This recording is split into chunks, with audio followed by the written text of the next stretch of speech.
नमस्कार दोस्तों। Ocean network में आपका स्वागत है।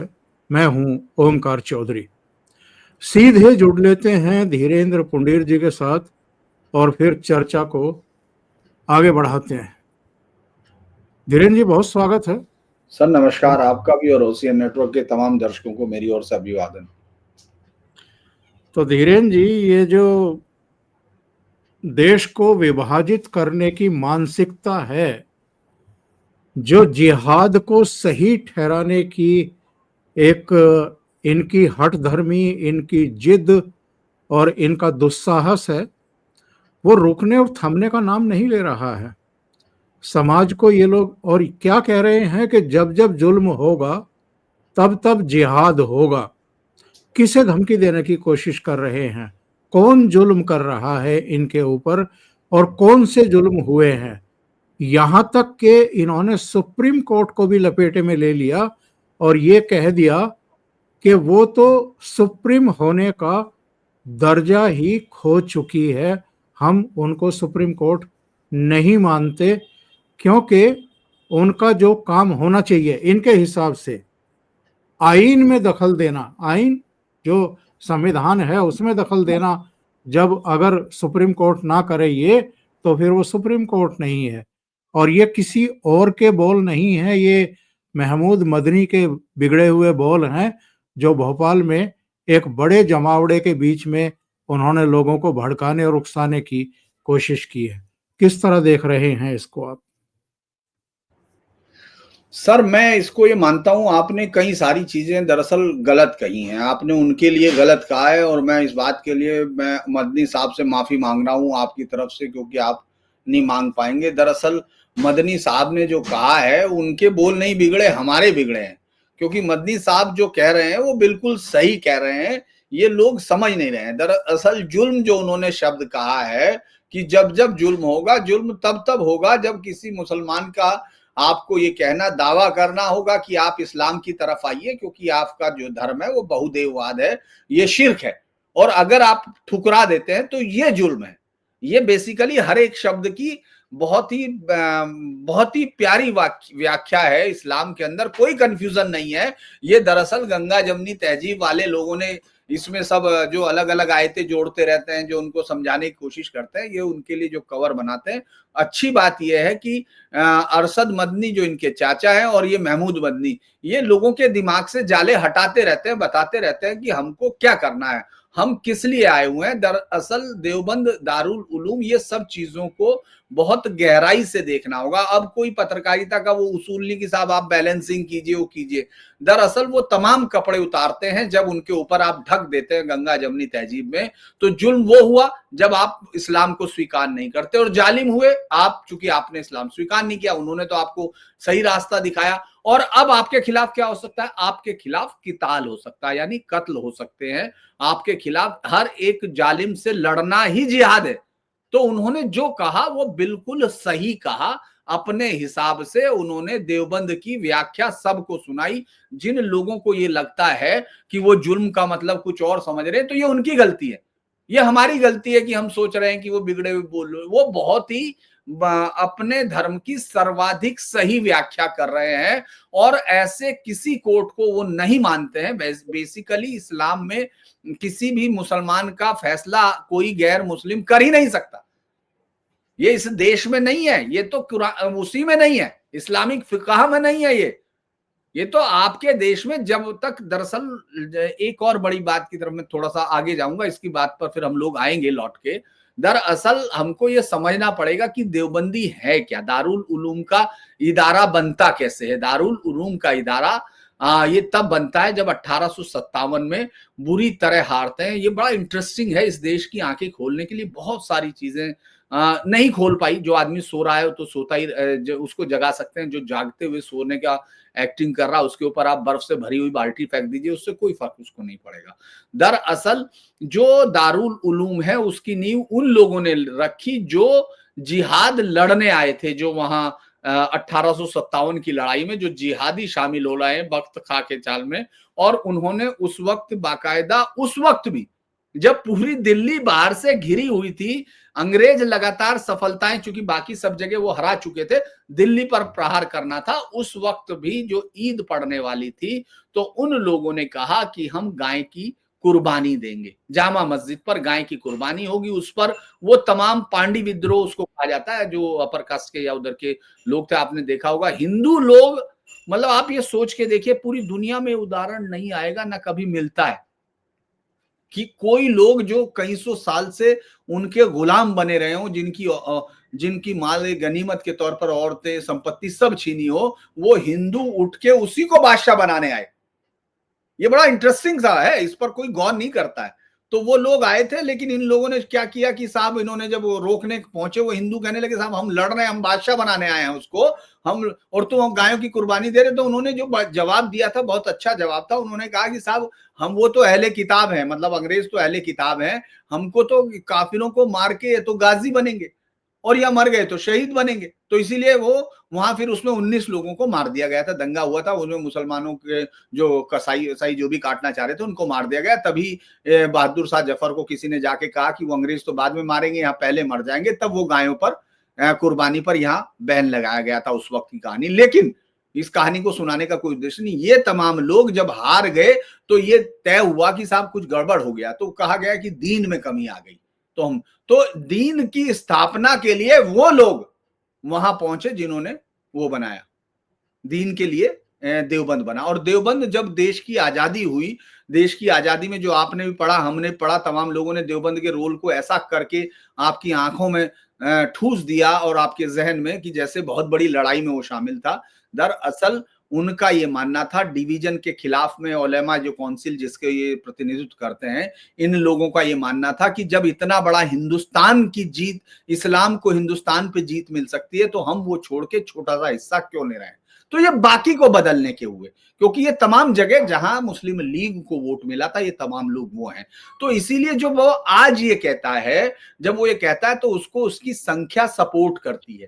वो अपने धार्मिक चीजों को वो बिल्कुल सही रख रहा है। वो ये बता रहा है कि अब हमारे पास इतनी संख्या है कि हम तुम्हारी कोर्ट को बाजा बजा सकते हैं। सुप्रीम कोर्ट या वो जो बैठ के रात को उनको लगता है मैं 2 बजे खोल दूंगा और इससे बहुत बड़ा वो हो जाएगा। देखिए, उसमें कोई इस सब का कोई मतलब नहीं है, चूंकि मोहम्मद अली जौहर ये कह चुके थे। मुझे लगता है मैं पिछले प्रोग्राम में आपके बता चुका था कि मोहम्मद अली जौहर ने ये कहा अपनी स्पीच में कि एक पतित मुस्लिम, यानी व्याभिचारी और चरित्रहीन मुस्लिम महात्मा गांधी से बेहतर है।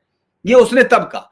तो वो जो क्लैरिटी है, उनके पास क्लैरिटी है, इसीलिए मैं नहीं मानता कि वो है। ये तो बाकी को सोचना है, सरकारों को सोचना है, क्योंकि उसका एक बयान बड़ा इंटरेस्टिंग था और वो ज्यादा बड़ा है कि मुर्दा कौमें जो है वंदे मातरम गाती।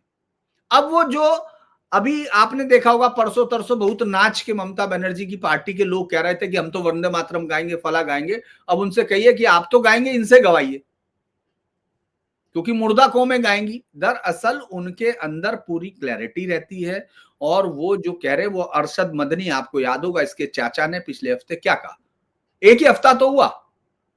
आप ये सोचिए कि ये पूरा जो देवबंदी इस्लाम यहां से फैलता है, जो महज बीजो दुनिया के 80% उसका वो है, वो जिस तरह का आइडिया है, जो सलाफी और देवबंदी और ये सब मिल जाए वहां भी, तो आप ये देखेंगे दुनिया में होने वाली कितनी बड़ी आतंकी वारदातों के आइडियोलॉग ये लोग हैं। तालिबान का मतलब यही है, तालिब जो पढ़ के निकले हुए स्टूडेंट्स जो वहां से निकले, देवबंदी जितने देवबंदी तालिबानी जो मदरसे हैं, वो सब देवबंदी मदरसे हैं। बेसिकली वही मदरसे हैं जिससे रेडियो मुल्ला निकलता है, जिससे वो तमाम लोग निकले। यहाँ तक कि आपने देखा होगा, पाकिस्तान का वो आया था, मेरे नाम उतर रहा है जहन में, वो पगड़ी सी बांध के बहुत ही बड़ा वो जो मुल्ला और रेडियो मुल्ला और ये तमाम मुल्ला वहीं से निकले हुए हैं। तो दरअसल उनमें अंतर कुछ नहीं है। वो कई बार लाइन से बोलते हैं, क्योंकि वो इस्लामिक अवधारणा है। मैं बहुत ज्यादा दर्शकों को उसको मैं बता सकता हूं कि वो किस लिए और क्या कर रहे हैं, ये भी मैं जानता हूं कि वो जिहाद के किस हिस्से को, दरअसल जब वो ये बोल रहा है तो खुद एक जिहाद कर रहा है। जिहाद भी लिसान, यानी जो जबान से किया जाता है, जिसमें आप झूठ की कई परतें बनाकर मिस इन्फॉर्मेशन देते हैं, वो सब वो कर रहा है। वो जानता है कि अब वो सच बोलने की कोशिश कर रहा है कि देखिए, आप सुप्रीम कोर्ट सुप्रीम नहीं रहा। वो बहुत पहले से कहते हैं, अगर आप उनकी बात नहीं मान रहे हैं तो आप कुछ नहीं, वो 1991 के जिस प्लेसेस ऑफ वर्शिप एक्ट की बात कर रहे हैं वो 1991-92 में बनाया, क्योंकि इनको सैचुरेट करने के लिए बनाया। और मैं अगर आप 1 मिनट के लिए मेरा वो करेंगे तो मैं 1 मिनट के लिए, क्या मैं उस पर आप अपनी स्क्रीन पे लें, तो मैं 1 मिनट मुझे दीजिए स्क्रीन से, सिर्फ 1 मिनट का आप उसको उड़ाइए जी। एक बार अपनी स्क्रीन पे आप कीजिए, मुझे 1 मिनट स्क्रीन से 1 सेकंड के लिए हटना है सर। जी जी जी अब जी सर, अब आप खोल सकते हैं। जी मैं अब ये कहना चाहता हूं कि बहुत ही बहुत मतलब अब बहुत ही अच्छी तरीके से उन्होंने बताया है। ये मेरी किताब नहीं है, मतलब ऐसी कोई किताब नहीं जो संघ के या किसी के आदमी की किताब हो, क्योंकि उस पर बहुत ज्यादा होता है।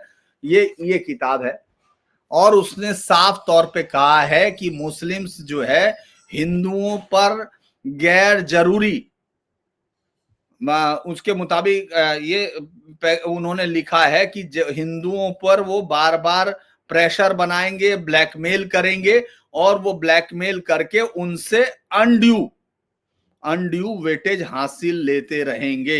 हालत ये है कि मौलाना मोहम्मद अली जैसे एक महान भारतीय सच्चे मुसलमान ने अपने शरीर को हिंदुस्तान की बजाय यरूशलेम में दफनाया जाना प्रतीत हुआ है ना। मतलब ये देखिए, अब ये लाइन है, इसलिए मैं कह रहा हूं कि इसको बार बार पढ़ना चाहिए। और ये किसी की किताब नहीं है, ये 1945 में छप गई थी, 39 और 45 में छप गई है। और आप ये सोचिए कांग्रेस ने किस तरह से इस किताब को नस्ताबूद किया। उन्होंने उस समय कहा कि आबादी का कंप्लीट ट्रांसफर ही हल होगा।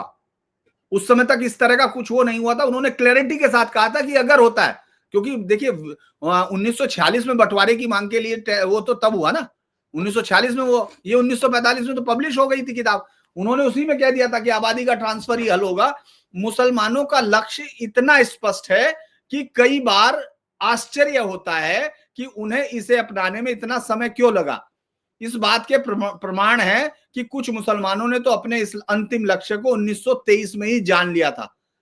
ये एक के बाद एक, मैं ये कह रहा हूं कि हम लोगों को इसके बारे में जो ये कह रहे हैं कि भाई साहब सुप्रीम कोर्ट सुप्रीम नहीं रहा, अभी सुप्रीम कोर्ट इस पे कोई संज्ञान नहीं लेगा, अभी कोई संज्ञान उसको लेना नहीं है। वो अगर ये सब चीजें हो तो इनके तो राइट्स ये कैसे, हाँ इस्लाम में, मतलब इस किताब में आपको क्या क्या मैं दिखा सकता हूं कि ये बात है। हाँ देखिए अब ये बात है, अब आपको मैं ये लाइन जिसके लिए मैं था, ये पेज नंबर 268 पे है, ताकि अगर दर्शकों को वो देखना हो तो देख सकते हैं जाके। किताब का नाम है पाकिस्तान अथवा भारत का विभाजन, डॉक्टर BR अम्बेडकर, जिन्होंने संविधान, जिनके संविधान को आजकल वो लहराते हुए दिखते हैं। ध्यान देने वाली दूसरी बात, हिंदुओं की कमजोरियों से लाभ उठाने की मुसलमानों की भावना है। हिंदुओं द्वारा विरोध करने पर पहले तो मुसलमान अपनी बात पर अड़ते हैं और उसके बाद हिंदू जब मुसलमानों को कुछ दूसरी रियायतें देकर मूल्य चुकाने के लिए तैयार होते हैं तो मुसलमान जिद छोड़ देते हैं। ये दरअसल सारी टैक्टिस्ट है, ये सब है। आप एक एक चीज, इसीलिए मैं कहता हूं कि हम अगर आंख बंद कर लेंगे, इसका मतलब ये नहीं कि दुनिया को दिखना बंद हो जाएगा, दुनिया देखती है। दरअसल जब भी आप उनको किसी इस तरह की विधायी जगह में जगह देते हो, आपने उनको इस्लामिक आइडिया को, तमाम चीजों को, प्लेसेस ऑफ वर्शिप एक्ट इस देश पर थोपा गया एक्ट था। इस देश में धर्मनिरपेक्ष थोपा गई चीज है जो लिखी गई है कॉन्स्टिट्यूशन में। इन्होंने क्या कहा है, एक बार जरा इस पर गौर करते हैं और दर्शकों को सुनवा देते हैं। इन्होंने भोपाल में कहा है कि लव जिहाद, लैंड जिहाद, एजुकेशन जिहाद और थूक जिहाद जैसे शब्दों का इस्तेमाल करके मुसलमानों को बहुत दुख पहुंचाया जाता है, उनके धर्म का अपमान किया जाता है। सरकार और मीडिया में जिम्मेदार पदों पर बैठे लोग भी ऐसे शब्दों का इस्तेमाल करते हैं। उन्हें ना कोई शर्म आती है, ना उन्हें पूरे समुदाय को चोट पहुंचाने की परवाह है। इस दौरान विवादित टिप्पणी करते हुए महमूद मदनी ने यह भी कहा कि जब जब जुल्म होगा तब तब जिहाद होगा। यानी ये चाहते हैं कि जो हिंदू लड़कियों के साथ ये लोग कर रहे हैं उसको लव जिहाद ना बोला जाए। जो इन्होंने सरकारी जमीनों पर कब्जे करके मस्जिदें, मजारें, यतीम खाने और दूसरी चीजें बनवा ली हैं उसको लैंड जिहाद ना बोला जाए। जो ये अल फलाह यूनिवर्सिटी के जरिए या दूसरी मदरसों के जरिए कर रहे हैं उसको एजुकेशन जिहाद ना बोला जाए। और जो ये ढाबे पर, होटलों में, रेस्टोरेंट में थूक करके खाना बना करके परोस रहे हैं उसको थूक जिहाद ना बोला जाए। मैं फिर मदनी साहब के साथ खड़ा होऊंगा, क्योंकि वो सही कह रहे हैं। क्योंकि किताल करना जिहाद है, मतलब कत्ल करना जिहाद है। सबसे बड़ा जिहाद है अफजल वही है। वो लोग कई बार मैं अभी एआई के साथ मैंने आपको बताया कि मैं वो बातचीत ही कर रहा था कंप्लीटली, क्योंकि वो तमाम बने इस देश में, इस देश की आंखों में सुरमा डालने के लिए वो जहर की उंगलियां लगा देते हैं उसमें, और पहले सलाई डालना कहते हैं इनके आने के पर, अंधा करने का जो एक रिवाज हुआ था वो सलाई डालना ये बोलते हैं बादशाहों को। दरअसल वो जिहाद की जो कहानी है उसमें सिर्फ जिहाद जो है वो होगा क्या, जो जिहाद ऐसा होता है जिसमें सिर्फ कत्लो कताल किया जाएगा। जो ये झूठ बोलने की कहानियां आती हैं उसकी एक कहानी ये होती है कि साहब नफ्स के खिलाफ है, वो उसके खिलाफ है। मैं थोड़ा सा बहुत ज्यादा नहीं बताऊंगा क्योंकि बहुत सारे लोगों को इस्लाम का इतना ज्यादा वो नहीं है, लेकिन मैं आपको वो बता देता हूं कि इस्लाम में है क्या। इस्लाम में दरअसल सही अल बुखारी ने कहा जंग धोखे का नाम है।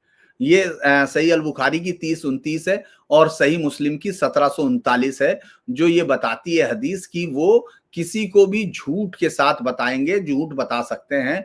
जो अल गजाली या तमाम लोगों के लोग कहते हैं जिहाद, तो जिहाद में सिर्फ और सिर्फ सबसे ऊंची जिहाद की एक ही है, वो क्या है, वो है कत्ल करना।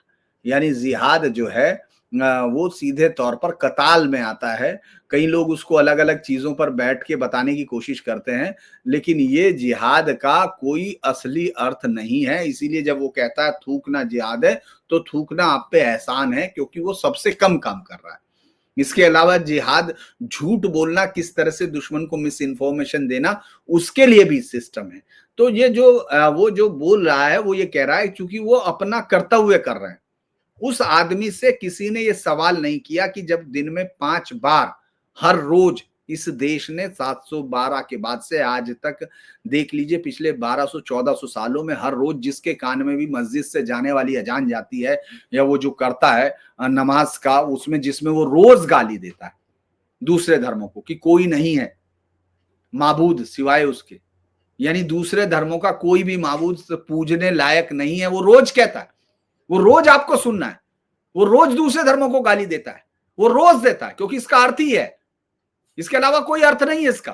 आप देख सकते हैं उसका अर्थ क्या है, जिसकी वो शहादा देता है कि पैगंबर। और आज वो कह रहा है कि साहब सिर्फ जिहाद कहने, क्योंकि वो सही कह रहा है। उसका कहना है कि आप कत्लो कताल के सामने कहां ये थूकने उकने जैसी चीजें कर रहे हो साहब। अभी आपको जिहाद देखना है तो हम दिखाएंगे आपको जिहाद। कहां दिखाया जिहाद? उन्होंने दिखाया मालाबार में। जिहाद कहां दिखाया? जिहाद दिखाया डायरेक्ट एक्शन डे पे। जिहाद कहां दिखाया? जिहाद नोआखली में दिखाया, और उसके बाद सैकड़ों दंगों में दिखाया। अगर नहीं समझ में आया तो ये गलती है। संभल में दिखाया, अभी 78 में मार के उसको, जिसको कुएं में दफना दिया गया, वो भी जिहाद का हिस्सा। ये तमाम हिस्से जिहाद के हैं, इसीलिए ये थूकना, ये सब करना, ये जिहाद का हिस्सा नहीं हो सकता सर। ये बहुत छोटी बात है। वो यही कहने की कोशिश कर रहा है कि आप समझ नहीं रहे हो, हमारे लिए जिहाद का मतलब कुछ और है, आप उसका कुछ और समझ रहे हैं। दरअसल सबसे इन जिहादियों का इलाज क्या है? मैं कुछ और अंश इनके भाषण के दर्शकों को पढ़ करके बता देता हूं।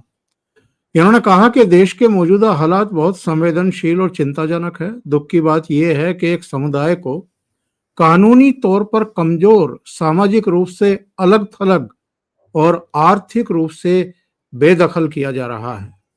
उनके धर्म, पहचान और वजूद को कमजोर करने के लिए मॉब लिंचिंग, बुलडोजर एक्शन, वक्फ प्रॉपर्टी पर कब्जा और धार्मिक मदरसों और सुधारों के खिलाफ नेगेटिव कैंपेन जैसी कोशिशें हो रही हैं।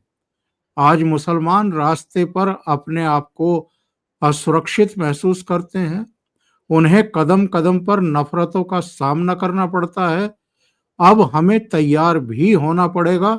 घर वापसी के नाम पर किसी खास धर्म में शामिल करने वालों को खुली छूट हासिल है, उन पर कोई सवाल नहीं उठाता है और न ही कानूनी कार्रवाई होती है। ये पूरी तरह से दोहरा रवैया है। इन्होंने ये भी कहा कि किसी देश में लॉ एंड ऑर्डर और क्राइम फ्री समाज बनाना इंसाफ के बिना नामुमकिन है।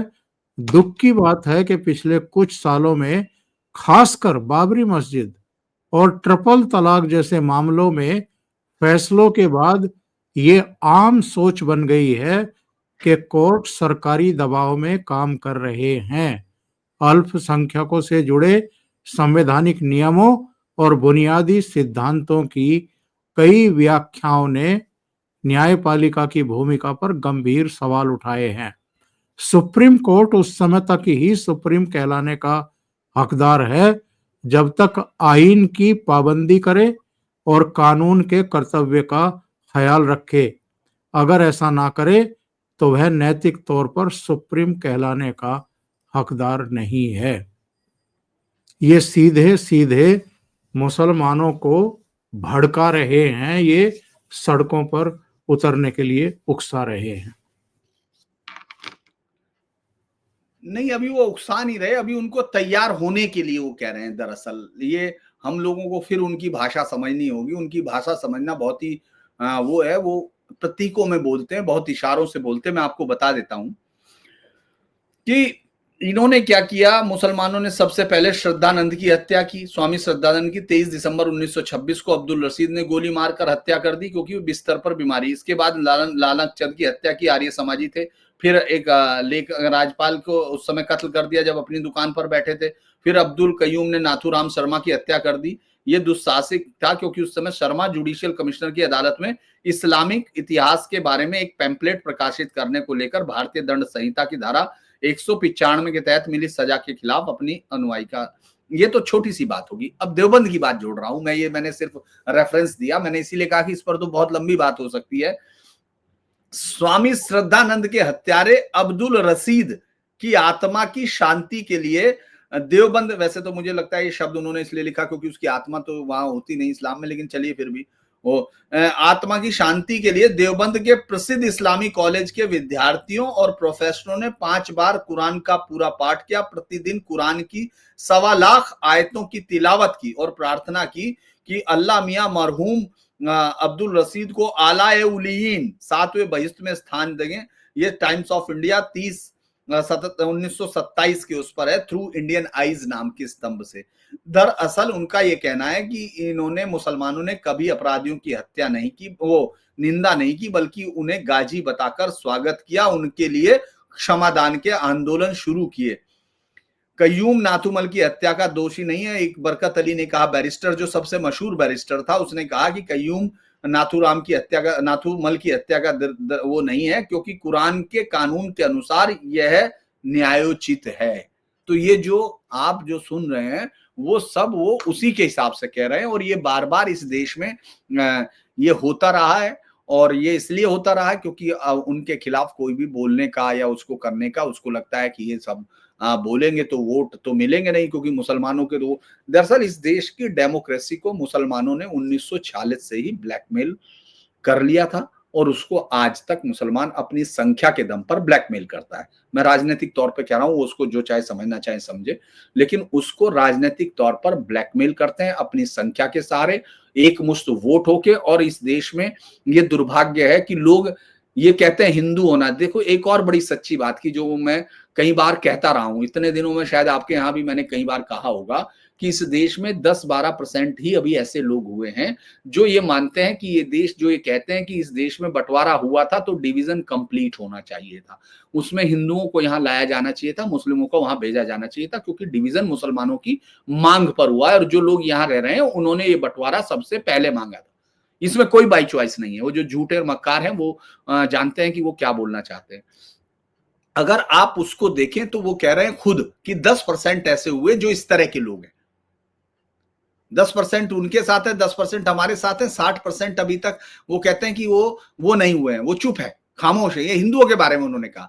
तो 10% ही हिंदू इस तरह का है जो ये बात खुल के कह रहा है कि भाई सवाल होने चाहिए, सवाल उठने चाहिए, क्योंकि आप ना तो उसको उनकी वोटों की ताकत ने आपको इतना कमजोर और मजबूर कर दिया कि आप एसआईआर का विरोध करते हैं, आप किसी भी कानून में बदलाव का विरोध करते हैं, आप एनआरसीए का विरोध करते हैं, आप नेशनल रजिस्टर ऑफ, और कहीं भी है नेशनल रजिस्टर ऑफ सिटीजनशिप, दुनिया के कई देशों में, बहुत सारे देशों में कोई वो है ही नहीं, आप उसका विरोध करते हैं, क्योंकि मुस्लिम वोट ये जानता है कि हम किस तरह से नेताओं को अपने घुटनों पर गिरा सकते हैं, जो जातिवादी या जो कबीलाई या जिसको जो है भाषाई तौर पर या क्षेत्रीय आधार पर जो अपनी राजनीति करते हैं, वो हमारा सबसे आसान शिकार होंगे। सबसे पहले कांग्रेस शिकार हुई, अगर आप देखेंगे तो 1946-47 के बाद, जब डिवीजन के बाद जो 1951-52 में चुनाव हुआ था, तो बहुत सारे राष्ट्रवादी मुसलमानों ने इस बात के लिए अफसोस जाहिर किया, बाकायदा इंटरव्यू दिए गए, और इनके इंटरव्यू लेने वाला और कोई नहीं, विपिन चंद्रा था। उसने ये कहा कि जो बहुत सारे राष्ट्रवादी मुसलमान थे, उन्होंने कहा कि हमारी पीठ में कांग्रेस ने छुरा घोंपा है, क्योंकि जब हम मुसलमानों को ये समझाने में कामयाब हो गए थे कि ये देश आज भी इस बंटवारे के बाद भी और आपकी इतनी कृत्यों के बावजूद आपको यहाँ रोके हुए है, जिन्होंने वोट किया था उनकी बात वो कर रहे हैं, इसके बावजूद कांग्रेस के नेताओं ने एक मुश्त वोट के लिए जो लीग के तीसरी चौथी श्रेणी के नेता यहाँ बच गए थे, उनके साथ पैक्ट किए, और उन्होंने कहा कि जो ये राष्ट्रवादी मुसलमान है, अगर आप इनको लाओगे तो वोट आपके कट जाएंगे। लिहाजा जो कांग्रेस ने गुपचुप करके उनसे समझौते कर लिए, क्योंकि उन्होंने वोट लाके दे दिए। जो तब से आज तक इस देश की राजनीति का यही दुर्भाग्य है कि वो इसी तरह से चल रही है। जी, आपका आपका इस देश में जो आग लगाने की कोशिश हो रही है और जो मूल समस्या है एक्चुअल में, उसके बारे में ऐसा नहीं है कि कोई परिचित नहीं है या जानकारी नहीं है कि कहाँ से ये सब चल रहा है। इसकी जड़ों में मट्ठा डालने से सरकारें क्यों डरती रही हैं, जो कि समाज को भी और देश को भी तोड़ रहे हैं, और एक बार तो टूट चुका, बल्कि दो हिस्सों में विभक्त हो चुका, एक पूर्वी पाकिस्तान के रूप में, एक पश्चिमी पाकिस्तान के रूप में, और आज फिर उसी मोड़ पर ये लोग देश को ला करके खड़ा कर देना चाहते हैं, बल्कि मैं कहूँगा कि ला करके खड़ा कर चुके हैं। ये कितना बड़ा खतरा है और इससे निपटने के लिए क्या करने की जरूरत है? देखिए, सबसे पहले तो खतरा पहचानने की जरूरत है। अभी भी लोग खतरा नहीं पहचानते। आप शत्रु बोध से आए हैं, आपने देखा होगा अभी भी लोगों के अंदर ये समझ में नहीं आता उनको कि वो कैसे निपटे, क्योंकि जब तक आप मदरसों पर पाबंदियां नहीं लगाएं, दारुल उलूम क्या है? मदरसा है, आप उसको कुछ भी नहीं कर सकते। मकतब जितने भी ये आजमगढ़ में है, ये सब में ये क्या है? ये सब वही पढ़ा रहे हैं कि ये काफिर हैं, ये सब है, और आप भले उनसे कुछ भी आप आपके सामने झूठ बोल दें या कुछ झंडा फहरा दें, वो हिस्सा है, वो उसी चीज का हिस्सा है जो जो वो बोल रहा है, जिहाद का हिस्सा है कि किस तरह से वहां बेवकूफ बनाना है। तो वो कई किस्म के हैं। तो वो जो झूठ और मक्कारी के लिए सबसे पहले अगर आपको कंट्रोल करना है, तो जो हेमंता बिस्व शर्मा ने किया, सबसे पहले मदरसे बंद कीजिए, और ये देखिए कि किसी भी दूसरे धर्म के लिए अगर आप बोलते हैं तो आपके साथ क्या होगा, कानून को और सख्त बना। आप ये सोचिए, कल एक बड़ा बड़ा एक इंटरेस्टिंग मैंने देखा कि उसको मैं जो देख रहा था उसको एक बड़ा सजा मिली। एक 2021 का एक केस था अलकायदा के एक पार्ट का लखनऊ में। तो उसमें दो लोगों को 20-20 महीने की सजा मिली है, चूंकि उन्होंने काटा। अब उन्होंने चूंकि लॉजिस्टिक सप्लाई किए थे, एनआईए उनको बहुत कुछ दे नहीं सकती थी सबूत, उन्होंने हथियारों में सब अभी बाकी है 3 जिन पे यूएपीए की धारा, इन पे यूएपीए की धारा भी नहीं लग पाई। अब ये कैसे तय होगा कि जब उन्होंने हथियार दिया तो उन्होंने सोच क्या रहे थे? वो सीधे तौर पर उस समय प्रेशर कुकर भी हुए थे, आईईडी बरामद हुई थी, यानी वो हिंदुओं के कई शहरों में बड़े बड़े विस्फोट करना चाह रहे थे। ये कंप्लीटली चार्जशीट में है, लेकिन आपको जज को आपको, क्योंकि आपके कानून में ये नहीं है, आप दरअसल उस खतरे को समझ नहीं रहे हैं। सबसे पहले जरूरत है कि खतरों को समझे, और सरकार को, और ये कभी हो नहीं पाएगा, मतलब मुझे नहीं लगता, क्योंकि जो मुस्लिम वोटों के लिए कुछ भी कर गुजरने वाली पार्टियां, आपको याद होगा कि तेजस्वी ने कहा था कि वक्फ बोर्ड को हम कूड़े में फेंक देंगे, हम फाड़ देंगे।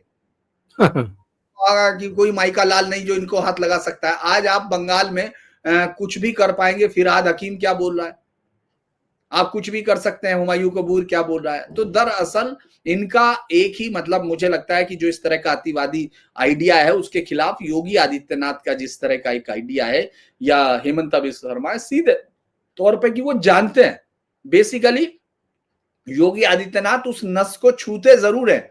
अभी समय लगेगा, मुझे लगता है कि वो है जब वो बोलते हैं कि पॉलिटिकल इस्लाम पर चर्चा नहीं हुई, तो वो इसी हिस्से की बात करते हैं। यही पॉलिटिकल इस्लाम है, यही हत्याओं को उकसाने वाला इस्लाम है। दरअसल वो जो ये कह रहा है, जो स्क्रीन पे आपको कह रहा है कि सुप्रीम कोर्ट को मानता ही नहीं, तो वो अंदर क्या कहेगा, क्योंकि आपकी तो एंट्री है नहीं, आप तो जा नहीं सकते हैं। ये बहुत ही और सबसे बड़ी बात है जब 2001 में जब अमेरिका पर अटैक हुआ, जब वो उनका सबसे बड़ा दुनिया का सबसे बड़ा आतंकी हमला हुआ, तो उन लोगों ने पहली बार वेस्ट ने समझा कि ये कहना क्या चाहते हैं। पुरानी कंसेप्ट ऑफ वॉर निकाली गई। लेकिन आप ये सोचिए ये नैरेटिव इतना तकड़ा है, इसको काटा नहीं जा सकता। जोरान ममदानी का चुना जाना या सादिक शेख का, और वहां या तो हो सकता है कि हम लोग उस मीडिया को झूठी मान लें जो वहां दिखा रहा है किस तरह से अभी हो गया ना। अभी आप देखिए ये हर जगह इस तरह के पॉलिटिशियंस आप मिलेंगे। ट्रंप जो पहले फेज में क्या कह रहा था और अभी हमला हुआ है तो वो 13 देशों को कोस रहा है। जिसने अभी अफगान के शरणार्थी, उसको ये नहीं मालूम है क्या, उसको तो अच्छे से मालूम होगा विचारधारा क्या है। दरअसल ये सबसे बड़ी दिक्कत ये है कि आप देखेंगे मीडिया से लेके सब जगह पर, हर जगह पर उन लोगों ने एक पॉलिटिकल जो जिहादी आइडिया है उसमें सबसे बड़ा है कि आप अपनी आपकी वैल्यू को इनविटेबल कैसे कर दे, उनके लिए सबसे मजबूत कैसे बना दे, ताकि जो राजनीतिक सिस्टम में बैठे हुए लोग हैं वो आपकी वोट के लिए कुछ भी कर गुजरे। ये बहुत जरूरी है। आपको डेमोग्राफी चेंजेस पर बहुत स्ट्रॉन्ग लेने होंगे। आपको एक भी किस्म के हेटेड क्राइम को आपको समझना होगा, धार्मिक क्राइम को। जो हिंदुओं के रिएक्शंस वो तभी आते हैं, आपने देखा होगा ज्यादातर दंगे, एक भी दंगा आप ढूंढिए जिसमें आपको ये लगेगा कि इधर से कोई शुरू कर रहा हो या हिंदू एक्ट में शुरू हुआ हो, बहुत रेयर आपको ऐसे मिलेंगे। ज्यादातर बहुत रिएक्शंस आपकी कौम को भी दिक्कतें में पैदा कर रहा है। आप अपने बच्चों की तरफ सोचिए जिन लोगों को अब ये समझना पड़ रहा है, वो भी गुस्सा उनके अंदर भी आ रहा है। तो बजाय इसके कि आप उनको बदल रहे हैं, वो आपको बदल रहे हैं।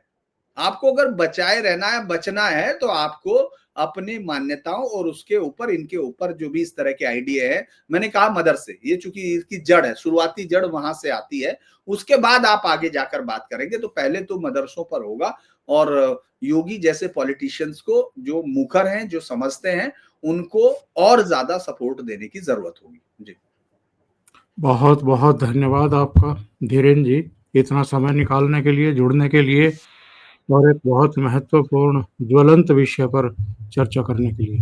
Thank you so much. नमस्कार।